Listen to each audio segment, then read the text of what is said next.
Semuanya, aku Lydia dan aku akan menceritakan kisahku yang luar biasa namun sangat aneh. Tapi sebelum aku bercerita, silakan klik suka dan langganan. Aku punya seorang kakak perempuan, Gwen, yang 2 tahun lebih tua dariku dan pada dasarnya dia seorang jenius. Sejak kecil, sebagaimana yang kuingat, aku sudah mengidolakannya. Berapa? 25 pangkat 2. 625, ayah. Sayang, apa ini? Ini adalah Malam Berbintang, sebuah lukisan cat minyak di atas kanvas yang dilukis pada bulan Juni 1889 oleh pelukis pasca impresionisme Belanda, Vincent van Gogh. Sementara aku, ya, sedikit berbeda. Dan Lydia, aku punya 10 permen. Aku akan memberimu 2 permen, jadi berapa banyak yang tersisa? Bukankah boneka ini lucu, ayah? Ya, aku bukan anak yang jenius, tidak punya bakat khusus, tidak punya kecantikan yang sempurna, dan hampir tidak punya teman. Tapi Gwen tidak keberatan dan selalu mendukungku. Itu luar biasa. Luar biasa. Itu luar biasa. Itulah mengapa aku sangat mengaguminya dan mencoba meniru semua yang dilakukan. Itu luar biasa. Apa yang luar biasa dari kematian kucingku? Ups, waktu yang salah. Kemudian saat aku berusia 16 tahun, Gwen kuliah. Tak terlihat tapi tak terlupakan. Orang tuaku selalu membicarakannya sepanjang waktu, yang membuatku semakin merindukannya. Aku bermimpi untuk pergi ke perguruan tinggi dan memiliki kehidupan yang sempurna seperti yang ia miliki. Namun untuk mewujudkannya, aku harus merubah hidupku menjadi biasa-biasa saja. Aku ingin tahu apa bakat terpendamku. Mungkinkah menari? Tidak, tentu saja tidak. Oke, mungkin menyanyi akan lebih baik. Saat ini aku dalam keadaan sadar. Aku ingin selalu seperti ini. Tak ada air mata. Sudah cukup, selanjutnya. Astaga, mengapa Gwen bisa membuatnya terlihat begitu mudah? Tapi setidaknya nilaiku tidak mengecewakanku. Aku belajar mati-matian dan akhirnya masuk ke sekolah hukum seperti yang dilakukan Gwen. Lalu pindah. Yuhu! Jadi inilah hari pertamaku masuk kuliah. Kirimi aku kekuatan spiritual, Jin Gwen. Aku berhasil bergabung dengan tim pemandu sorak dan para pria mulai memperhatikanku. Tetapi aku hanya memperhatikan Ethan, pacarku yang super tampan. Akhirnya aku meraih kehidupan yang selalu kuinginkan. Terima kasih kak, panutan nyata dalam hidupku. Lalu suatu hari aku tiba di rumah dan melihat sosok yang tidak asing sedang menungguku. Gwen, aku sangat senang karena akhirnya dia meluangkan waktu untuk mengunjungiku. Tapi dia terlihat begitu sedih dan berat badannya bertambah sedikit. Kehidupan kampus tampaknya membuatmu gemuk. Lydia, aku hamil. Demi apa? Seabad kemudian, akhirnya aku berhasil menutup mulut ikan masku, lalu mengundangnya masuk. Aku putus kuliah 6 bulan yang lalu. Kemudian aku sadar kalau aku sedang mengandung setelahnya. Tanggal persalinanku tinggal 2 minggu lagi dan aku tidak punya tempat untuk pergi. Tolong Lydia, biarkan aku tinggal di sini. Orang tua kita tidak boleh tahu. Aku tidak bisa menghadapi kekecewaan mereka. Bagaimana dengan kekecewaanku? Dia seharusnya sempurna, tapi dia telah menghancurkan segalanya. Bagaimana dengan ayahnya? Dia harus belajar di Perancis, jadi hanya kamu yang bisa aku andalkan saat ini. Semarah-marahnya aku masih merasa kasihan padanya. Bagaimanapun juga, dia adalah kakakku. Jadi aku membiarkannya tinggal tetapi menolak untuk berbicara dengannya. Selama seminggu penuh, dia hampir tidak pernah tidur. Dia mondar-mandir di sekitar situ saja, terus-menerus mencoba menggosok punggungnya dan menahan rasa sakit. Aku benci melihatnya merasa sangat tidak nyaman, jadi ya, aku mengalah. Bersama-sama kami mempersiapkan kedatangan anggota baru keluarga kami dan harus kuakui aku cukup bersemangat. Ayo kita cari nama yang manis dan bermakna. Oke, aku akan melakukan riset. Love Rosie adalah film favoritku, jadi ayo kita beri nama Rosie. Wow, cepat sekali. Bayi Rosie lahir dengan sehat dan bahagia. Kami bertiga bersenang-senang sampai suatu hari. Aku pulang dari kampus dan menemukan sebuah catatan dan amplop di dalam box bayi Rosie. Sayangku Lydia, aku akan pergi untuk sementara waktu, mungkin 2 bulan. Aku harus membuat beberapa perubahan agar aku bisa menafkahi Rosie. Tolong jaga dia untukku dan jangan beritahu siapapun tentang ini. Aku akan berterima kasih selamanya untuk ini, GX. Ya Tuhan, bagaimana dia tega melakukan ini padaku? Aku masih harus kuliah, teman-temanku, Ethan, dan sekarang seorang keponakan. Tapi saat aku menoleh dan melihat Rosie tersenyum padaku dengan mata bulatnya yang berbinar-binar, tiba-tiba hatiku meleleh. Aku bisa melakukannya. Rosie, sepertinya hanya kita berdua sekarang. Ibu akan segera kembali. Jadi tolong buat semuanya jadi mudah ya. Dia sama sekali tidak melakukannya. Kadang aku bertanya-tanya apakah Rosie itu nyata atau program AI. Karena setiap pukul 3 pagi dia akan menangis sekeras-kerasnya. Dan jika susunya sedikit lebih dingin dari 98,6 derajat, dia akan memuntahkannya semua. Belum lagi aku harus menemukan ribuan cara konyol untuk menghiburnya. Dan rumahku selalu penuh dengan bau popok kotor. Tapi terlepas dari itu semua, Rosie sangat manis. Aku tidak bisa marah padanya. Aku tidak punya pilihan lain selain mengikuti pelajaran via daring daripada pergi ke kelas. Suatu kali aku lupa mematikan mikrofon dan tiba-tiba Rosie kentut keras sekali membuat seluruh kelas langsung berkerumun untuk melihatnya. Di lain waktu aku sangat kelelahan karena begadang semalaman sampai aku merasa kelopak mataku terkulai. Lalu, Lydia! Ya sayang, susunya datang. Aku rasa susu tak berguna untukmu, tapi nilai F akan berguna. Oh tidak. Meskipun aku terus meminta maaf, aku tetap mendapatkan nilai yang buruk. Semester ini aku sudah gagal di 2 kelas dan dikeluarkan dari tim pemandu sorak. Kalian pikir itu bagian terburuknya? Pikirkan lagi. Pada suatu hari yang sangat beruntung, aku sedang berada di Walmart, kewalahan dengan lusinan merek popok ketika aku melihat Ethan. Tak ada tempat untuk bersembunyi, Lydia. Kamu dalam masalah besar. Oh, hai Ethan. Tak menyangka bisa bertemu kamu di sini. Maaf, akhir-akhir ini aku agak sibuk. Apa aku mengenalmu? Hah? Aku Lydia. Pacarmu? Apa? Itu benar-benar kamu? Kamu menghilang selama beberapa minggu terakhir. Ya ampun. Apa kamu bahkan sudah mandi? Dan benda apa itu?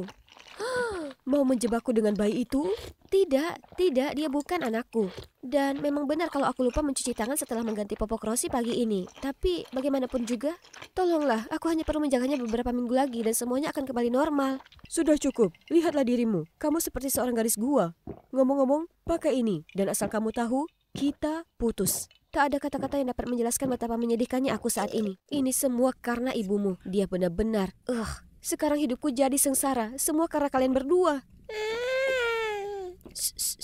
Maaf Rosie, aku tidak bermaksud begitu. Semua ini bukan salahmu. 2 bulan sudah hampir usai. Saat ibumu kembali, semuanya akan baik-baik saja. Tapi 2 bulan berlalu dan Gwen masih belum ditemukan. Lebih buruknya, uang yang dia tinggalkan habis. Aku tak punya pilihan, cari kerja. Jadi aku jadi guru les privat di mana murid-murid datang ke tempatku untuk belajar. Tak ada seorang pun yang mendaftar. Sampai suatu hari aku membuka pintu dan melihat pria ini. Halo, ada yang bisa aku bantu? Aku melihat brosur ini dan ingin ikut kelas ini.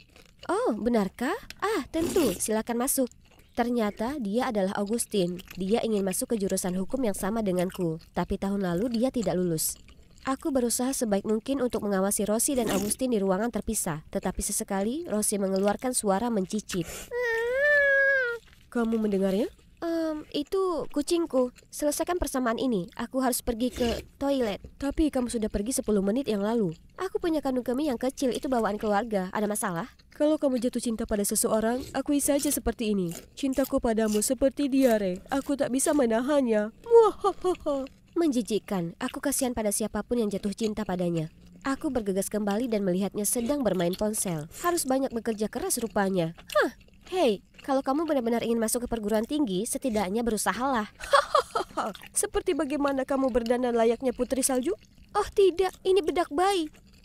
Ini tepung. Aku sedang membuat roti. Aku baru tahu kalau kamu bisa membuat roti di toilet. Tak apa-apa mama muda, tak perlu menyembunyikan bayimu lagi. Tak ada penghakiman di sini. Melihat permainan sudah terbongkar, aku memberitahu Augustine kebenarannya. Anehnya, dia tampak mengerti dan bahkan bertanya apakah dia bisa melihat Rosie. Wah, siapa sangka tuan pelawak bisa begitu pandai dengan bayi? Aku tidak pernah melihat Rosie begitu gembira dan tertawa seperti itu. Lambat laun aku tidak lagi melihatnya sebagai muridku, tetapi lebih seperti teman. Lagi pula, dia tidak datang ke tempatku untuk belajar. Kami sering mengobrol, bahkan di luar sesi les, dan aku belajar banyak tentangnya. Kamu tidak bisa mewujudkan impianmu masuk sekolah hukum dengan bermain game sepanjang waktu, bukannya belajar. Siapa bilang sekolah hukum adalah impianku? Dan ini bukan game.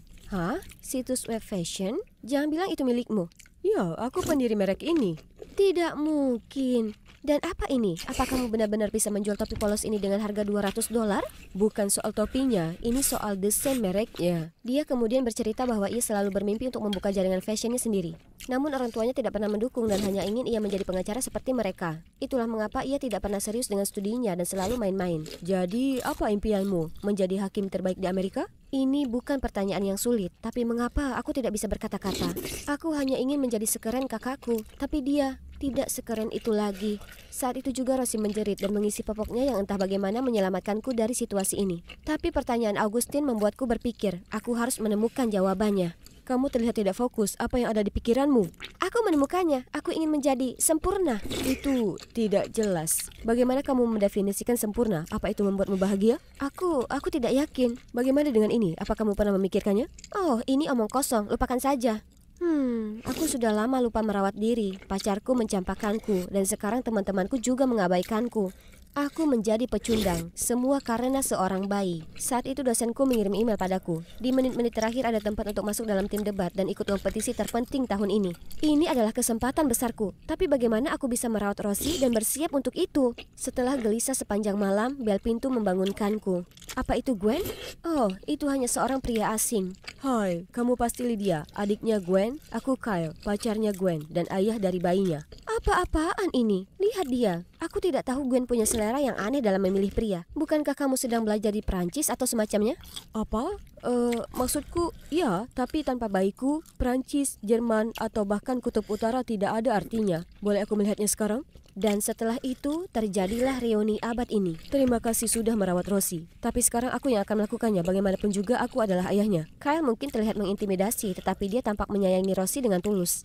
Jadi meskipun hatiku hancur, aku menyerahkan Rosie kepada ayahnya. Selain itu, ada kesempatan besar yang sedang menantiku. Aku mencurahkan seluruh fokusku untuk belajar dan semuanya berjalan dengan luar biasa. Aku menang kompetisi tanpa kesulitan sedikit pun. Bahkan aku diundang kembali ke tim pemandu sorak. Kehidupan impianku telah kembali. Tetapi mengapa aku merasa ada lubang besar di dalam diriku? Selamat, peserta debat terbaik di wilayah ini. Terima kasih. Ada apa? Kamu mendapatkan kembali semua yang kamu inginkan. Kenapa murung? Entahlah, aku hanya merasa kosong. Apa yang bisa kita lakukan untuk membuatmu merasa senang sekarang? Jadi disinilah kita, di tempat Kyle. Suara tangisan dan omelan keras apa itu? Dengan tidak sabar aku menekan bel dan Kyle butuh waktu lama untuk menjawab. Ya Tuhan, apakah itu asap rokok? Dan lihat rumahnya, berantakan sekali. Apa yang kamu lakukan pada Rosie? Sudah cukup, kembalikan dia padaku. Kamu tidak punya hak untuk mengambilnya dariku. Satu-satunya yang bisa membesarkan Rosie bersamaku adalah ibunya. Jadi suruh Gwen untuk kembali padaku. Apa? Kamu tidak berbicara dengan Gwen tentang hal ini? Peringatan terakhir. Suruh Gwen ke sini dan minta dia untuk jadi pacarku lagi. Maka aku akan mempertimbangkan mengembalikan bayinya. Permisi, sekarang waktunya ayah dan anak. Aku jatuh berlutut seperti semua kekuatanku terkuras habis. Ini semua salahku. Aku menyerahkan Rosie padanya. Tenanglah Lydia. Ayo kita coba hubungi kakakmu dulu. Aku menelpon Gwen jutaan kali, tapi tidak heran dia tidak mengangkatnya. Jadi aku mengiriminya pesan tentang situasi saat ini dan memintanya untuk segera datang. Aku dan Augustine menunggu di luar rumah Kyle cukup lama. Dan tepat ketika kami hampir menyerah, Gwen akhirnya muncul. Kami menggedor-gedor pintu, tapi si brengsek Kyle menolak untuk membiarkan kami masuk. Oh, akhirnya muncul juga. Kalau kamu sangat ingin anak nakal itu kembali, maka kamu harus membayarnya. Bagaimana kalau $5.000? Dasar orang rendahan. Gwen tidak bisa dihibur dan Augustine terus berusaha menendang pintu. Berhasil. Kami hendak menyerbu masuk, tapi kemudian kami melihat Kyle melarikan diri bersama Rosie dan melompat ke atas motornya. Hubungi 911, kami akan mengurusnya. Dia menuntunku ke motornya dan aku berpegangan erat-erat saat kami mengejar Kyle. Dia melaju sangat cepat dan kupikir kami akan kehilangannya. Lalu tiba-tiba Augustine berbelok tajam ke sebuah gang sempit. Apa yang kamu lakukan? Dia pergi ke arah lain. Percayalah padaku dan pegangan yang erat. Kami melaju kembali ke jalan utama dan berhasil memotong jalan Kyle di alun-alun kota. Dia mencoba meninggalkan bayinya di sana dan melarikan diri, tapi polisi mengejarnya tepat pada waktunya dan dia ditangkap. Aku sangat menyesal, aku seharusnya tidak pergi seperti itu. Aku menempatkan kalian semua dalam bahaya yang mengerikan. Yang aku mau hanyalah memperbaiki keadaan. Gwen, tidak apa-apa, kami semua baik-baik saja. Setelah itu kami semua kembali ke asramanya. Ternyata dia sekarang seorang mahasiswi baru jurusan jurnalistik. Dan aku tak percaya dengan apa yang kulihat. Bagaimana dia bisa tinggal di tempat seperti ini? Kenapa kau? Hidupku sama sekali tidak dipenuhi bunga mawar. Citra sempurna yang aku bangun semuanya palsu dan itu benar-benar membuatku lelah. Tapi ini nyata. Inilah yang benar-benar membuatku bahagia. Jadi tolong mengertilah. Aku tidak tahu itu. Tapi aku senang kamu menemukan impianmu. Kamu akan selalu menjadi kakakku yang paling keren. Dengan bergandengan tangan, Gwen mendapatkan kekuatan untuk menceritakan semuanya kepada orang tua kami. Mereka sama sekali tidak marah dan bahkan merasa kasihan melihat Gwen memikul semua beban itu sendirian. Ternyata Gwenlah yang menaruh semua tekanan pada dirinya sendiri. Ayah dan ibu bahkan menyarankan agar Gwen pindah kembali bersama mereka sehingga mereka bisa membantunya merawat Rosie. Akhirnya semuanya beres, kecuali aku sadar bahwa hukum bukanlah minatku. Sekarang jalan mana yang harus kuambil? Tiba-tiba Augustine menghampiriku dengan selembar kertas kusut. Bagaimana kalau kamu mulai dengan ini? Astaga, kamu masih menyimpannya? Anggap saja aku akan mencobanya. Hai, ini aku lagi dan hari ini adalah pembukaan perdana toko pakaian bayiku. Semua pakaian di sini adalah hasil desainku sendiri, menggemaskan bukan? Dan ahli pemasaran dan pembuatan merekku alias belahan jiwaku adalah pria ini. Oh, tentu saja keluargaku juga ada di sini. Ibu, Idem. Wow, Rosie baru saja mengucapkan kata pertamanya. Ayo kita berfoto untuk mengabadikan momen tak terlupakan ini. 3, 2, 1. Oh tidak sayang,